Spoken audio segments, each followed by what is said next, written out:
I really appreciate your time, man. Thank you for being here. Absolutely. So, I've been following your career for a while now, and this is kind of an unexpected, longer layoff than usual. You usually fight every 6 months. Now it's been over a year. Was this more of a coincidence, or is this just something, the second half of your career, you need these longer times just to be 100%? It was a weird combination of just injury and just just stress. I need to just take some extra time to make sure I'm 100%. I'm a big believer in being 100% mentally. A lot of times you can just you get in this rut where you're like, oh, I'm tough. I know I can do it, and I'm just gonna get ready. I'm gonna go out and I'm gonna fight. And a lot of times, the truth of the matter is, you'd be much better off if you waited and got yourself into the place where you were mentally capable of taking on a fight. So yeah, it was just a weird combination of stress and injury, and I just need to get myself together for a little bit. And so, even though we haven't seen you fight in a little while, I'm sure you've been training every single day. Do you feel That's a yourself good thing. continue? Do you feel yourself continuing to evolve, or is it more of just sharpening those tools that you've developed over 15 plus years? Oh, definitely. I'm definitely continuing to evolve as a fighter, putting myself into bad situations and learning how to reach that level of mastery in this sport. And just I think about where I was before I left college wrestling, and there weren't a lot of situations that gave me pause. If that meant that I needed to be on bottom, or if I got taken down, there wasn't a situation where I felt like, oh, this guy's going to kill me. And and to get to that place in MMA takes a lot of time, takes a lot of years. Um, you have to be good at so many different things, so many things. So yeah, I'm just continuing to grow as a fighter and as a martial artist. And are you still loving every single day, every little aspect of it? I do, and a lot of what I'm doing now is I'm I I coach a lot, and I have a team that I'm small team right now that I'm training and also fighting. So it brings all sorts of fun my way. And so, what were your thoughts when you got offered Corey Anderson? Were you kind of hoping for a title shot? Were you assuming it was going to be one more fight?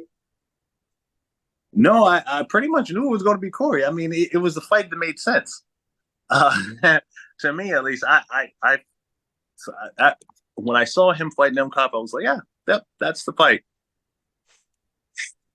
Yeah, because it's like, I understand where they're coming from with obviously, you lost to Nemkov twice, so they want you to get that one more win. But at the same time, I was like, you beat Yoel Romero, and no disrespect to Melvin Manhoef or Alex Polizzi, but Julius Anglickas is a better win than both of those fighters. So I'm thinking, maybe, they give Phil Davis the title shot, but you know how this business works more than any of us. Yeah, And he's a very sure. popular fighter, and it makes sense. Absolutely. Along with being popular, he's a great fighter. He brings it every time he's in the cage. Um, he's out there. Guy's a killer. The guy's a killer. I wish him the best. It's not like I don't think I think he earned a title shot. I'm fine. My deal's always been um just continue to stay in my bag, stay in my zone, stay in my lane, continue to win and put on great performances, and anything else, it'll take care of itself. There's obviously politics to anything, but you can also not play that game and just continue to win and have fun doing it. It's much less stressful when you do it that way instead of deciding what you deserve. And so, what do you expect from Corey Anderson? Because obviously, he's such a high level fighter, but Yeah. coming off that disappointing loss, he's going to be pissed off and extra motivated to get back on track. Do you think he's going to be pissed off? I Yeah. never considered. I never considered it. Um, no, he's one of those cats. He's extremely explosive. He's a tough fighter, and yeah, no, I expect him to fully bring it. I think what he does is he has a very great skill set when it comes to the first minute of a fight. he just comes with like a crazy storm in that first minute, and he surprises a lot of people, no matter who they are. Um, he does it a very unconventional way. Most people, he kind of catches them off guard. He has no feeling out process. He doesn't size you up, check your distance and all that. He comes right at it. So, and that's a skill. Don't get me wrong. I don't want to sell that to you as if it's done out of not non-measurement. No, if anything, I would say he doesn't need to measure. He just goes right after and finds his range and pop. He makes good connections and knocks people out. And so obviously both of you guys have so much experience now. You've evolved your games tremendously, but you know, do you think this could be one of those matchups where the wrestling kind of cancels each other out and you guys end up having a kickboxing match? If so, who has the advantage there? I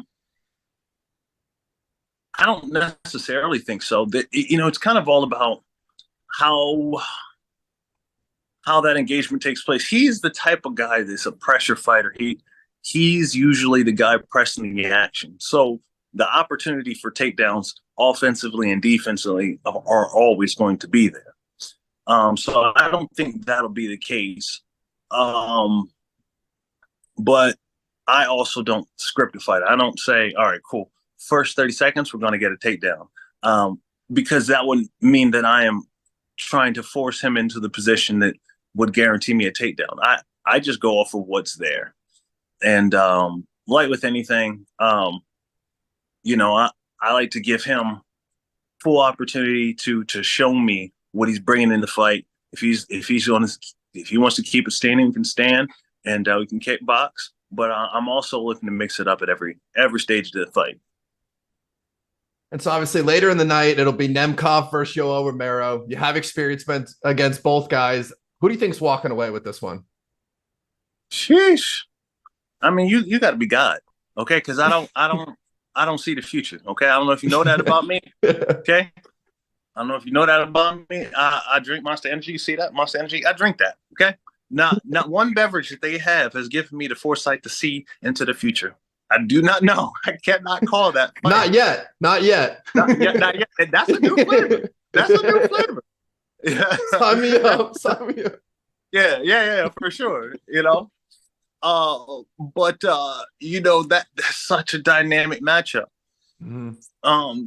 You know, Nemkov, he usually doesn't fall into big moves. You can get moves off on him, but he's hard to score big moves on. Big points are hard on him. So, and Yoel Romero sort of lives on that. He's definitely a puzzle, and he closes range extremely quick, and he just explodes into big strikes and sets up these big flurries in amazing fashion. So, I don't know. Which brings me to my next point. How do you bet on a fight like that? How would you? What? I don't know what the Vegas line would be on that fight, but at that point you are guessing. Nobody, mm-hmm. No, you are guessing. So that's not even a bet. I wouldn't make a bet on that fight. Yeah, no, I mean, I totally agree with you because one, you got Romero, who's so unpredictable. And on the other side, I still don't even think we've seen everything Nemkov has. I feel like every fight he's getting better. So we're really just going to have to wait and see. Let's say hypothetically, Nemkov wins, and then exactly what you're expecting, you beat Corey. How do you get over that hump? How do you take out Nemkov in this third fight? Oh, man. So he's definitely there's just these little and don't get me wrong, he's the champion right now because mm-hmm. constantly making adjustments for any deficiencies that he has. So it's really difficult to say before a fight like this is how you beat him. You really have to kind of get in there and feel it out. If that thing is a takedown, you got to get it. And he has a weird takedown defense. It kind of reminds me of my buddy Alexander Gustafsson. his instinct may not always be right, but he believes in it and he goes very hard on it. So he ends up making himself right with the technique that I definitely wouldn't do. And I'm like, man, all right, I wouldn't have done that, but it worked. So yeah, he's a tough cookie to figure out. And so I just have two more questions for you. I mean, you've accomplished so much in your career, so many impressive wins. How many more fights do you think you have, and how does that change if you become the champion? Um, I don't think it does change. I think that's just kind of going off of your. For me, I think it's going off of your body. I never want to have the game retire me. I kind of want to always be in the driver's seat, and I'm definitely going to listen to my body and let my body tell me when enough is enough. And so last question for me, it's a little bit broader question, but I've never interviewed, so I have to ask, what's your favorite moment of your career thus far? Well, that's tough. The two that stand out right away was my first fight in the UFC. For me, I felt like that was make or break. Well, I guess it was make or break, right? I had 4 fights and they all pretty much wrapped up pretty quick. And I didn't have much time in the game. And then I was fighting on fairly short notice Brian Stan, former world champion, and a guy who is just all around tough. He's just a tough dude. And I just seized that moment. And I turned him every which way but loose, as my high school coach would say, Jesse Ross. Yeah, I just refused to give that man any room to breathe. And that was coming off of that win. I felt like, all right, I think we're going to do this whole MMA thing. I think this is going to be a good time. That moment stood out to me, and the other moment that stood out to me, as you asked that question, was my first fight in Bellator, which was the Bellator light heavyweight Grand Prix. That was 2 fights in one night, 4-man tournament. Emmanuel Newton, myself, Linton Vassell, and King Mo. And also all great fighters. You got former light heavyweight champ, King Mo, great knockout artist, and then one of the strongest human beings on the face of the earth, Linton Vassell. And as scary as one fight is, 2 fights in the same night, separated by only an hour and a couple of bottles of water. That is, it's a little ridiculous. And I ended up walking out with 2 first-round finishes, and that was like, all right, that doesn't need to be done again, but I will.